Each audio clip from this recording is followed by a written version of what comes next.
Ludicrous speed! Go!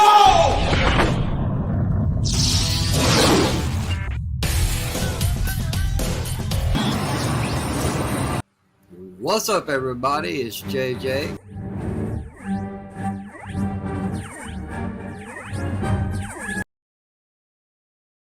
I am inevitable.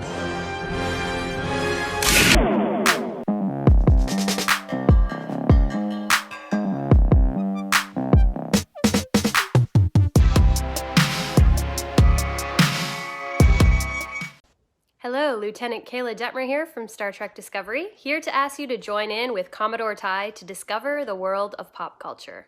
The adventure has begun. Incoming message from Commodore Ty. Hello, Commodore Ty Coles here, and I got another review, The Book of Boba Fett.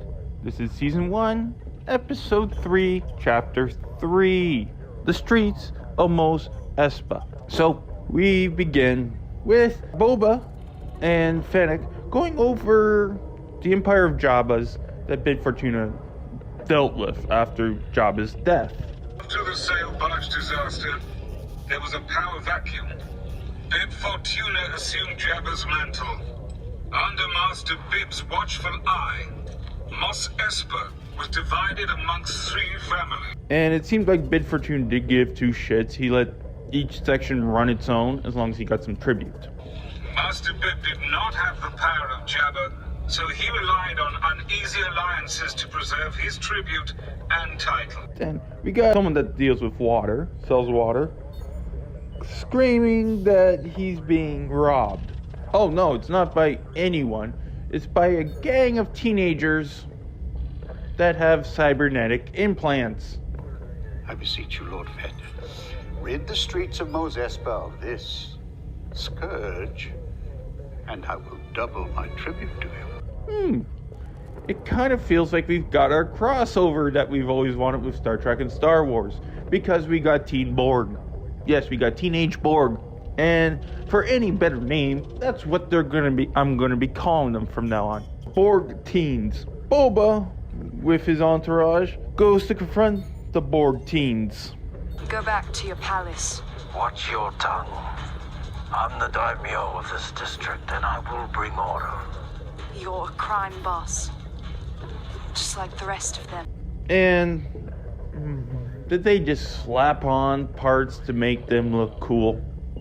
Because they must have got these from the discount aisle in a Dollarama or a Dollar Tree, depending on where you're from in North America. But my God, the only one that looks any representable is the one female.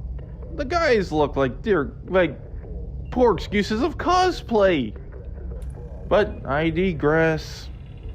So instead of just eliminating them, Boba listens to them, showing that he's already a superior leader than both Bib Fortuna and Jabba, because those two would have just had them executed right there and then without even listening.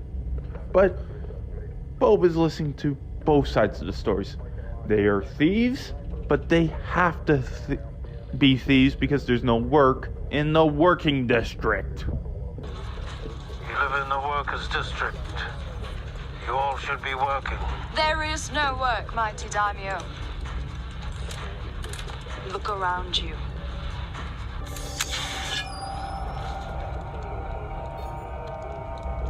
Then you will work for me. The owner doesn't seem pleased, but Boba gives him compensation, but also threatens him to lower the prices.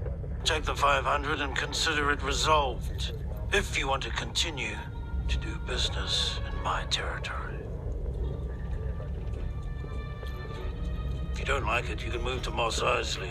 Boba, after that, is in his bacta tank, and we see another couple throwbacks. First, it's just him on Caminos, but then we see him as a Tusken going for his tribute for their protection. I'm collecting on behalf of the Tuskens of the Dune Sea. The Kentan Striders have already collected protection money for the same territory you lay claim to. Boba comes back from his meeting, and the entire camp that he spent his time with were massacred. They're all dead.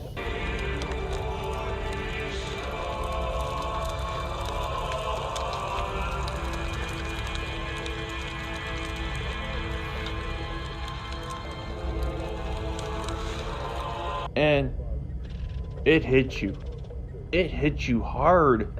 Can't believe I feel emotional for the loss of these Tuskens. And it's only been 2 episodes. This was really an emotional moment.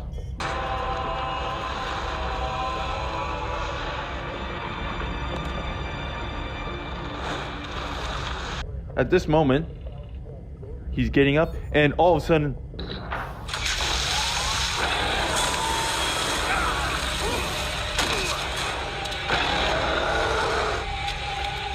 Boba puts up a valiant effort, but he's no match for an 8-foot Wookiee.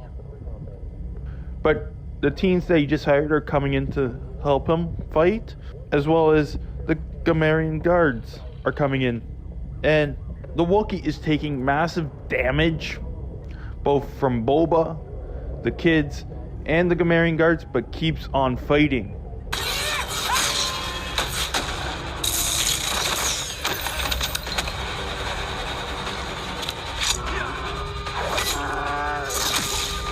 He's surviving attacks that would have killed any normal person. And it took Fennec opening the Rancor pit door and lock him in the dungeon.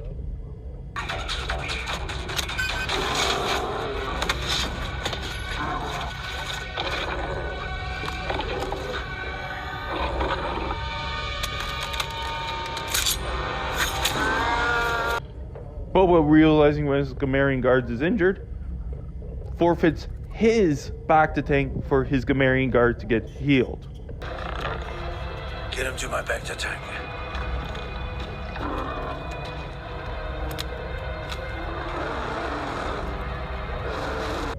We realize it was the Hutts. He's about to react to it, but then they appear and they call for a truce.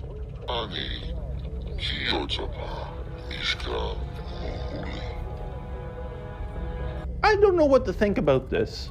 Are they really forfeiting the claim to Jabba's territory? Or is this a ploy to lull Fett into a false sense of security? But as a gift, they give him another rancor. And as tribute, they give him Krrsantan.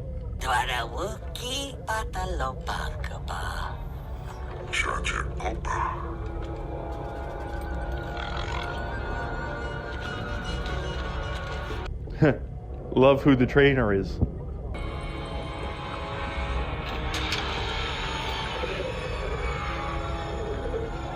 So he's talking about the Rancor, and Boba wants to ride it. Form strong bonds with their owners.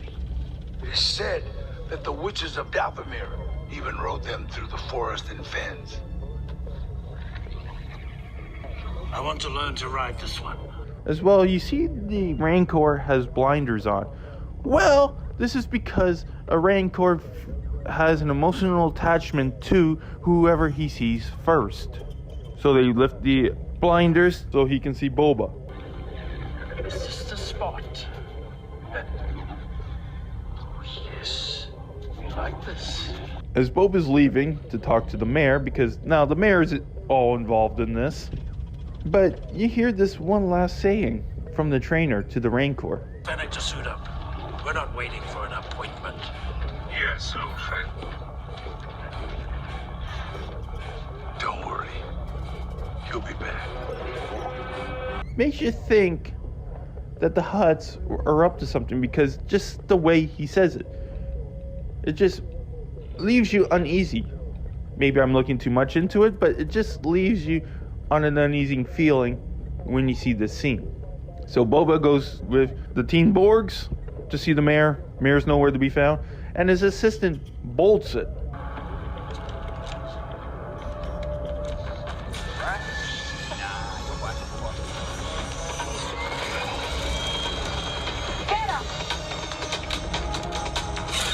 and we have this huge race throughout Mos Espa. And cue the various droids we see. We see a protocol droid. We see an R2 unit. We see a mouse droid. We see a pit droid. All we were missing was a gonk droid. And also during this time, you see this picture of Jabba's getting smashed into.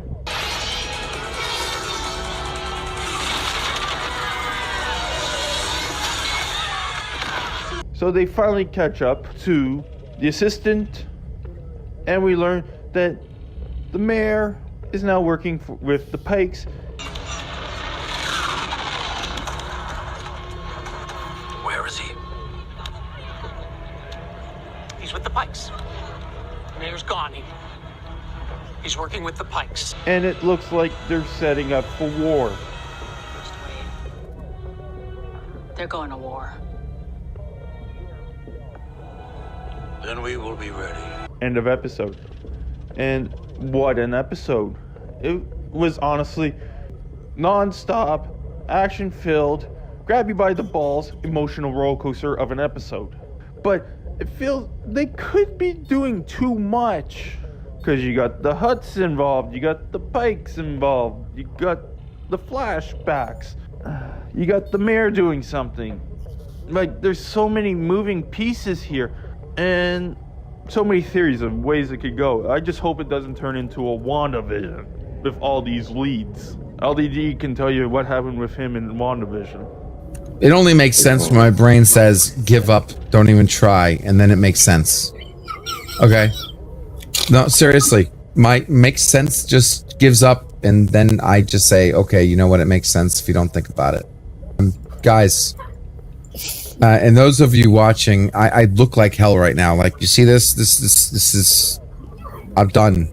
I need rest later. I'll look at it later. Right now, I can't even think about it. I have done so much with these episodes. I've driven these guys nuts. I've driven myself nuts. I literally have Wanda burnt on my screen. Okay? That's how much I put into this. But I loved it. I'm looking forward to next week. So for your Commodore Tycols, may the Force be with you. Over and out.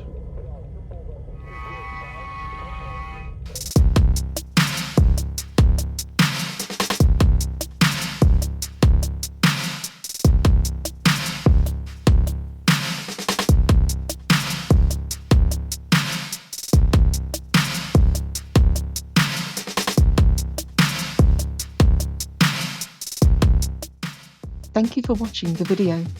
Hit that like button, subscribe to the channel, watch one of my many other videos, and if you like what you see, you can support the channel by donating to my PayPal. So, for Commodore Ty, live long and prosper all, and for now, until next time, the hail and frequencies are closed.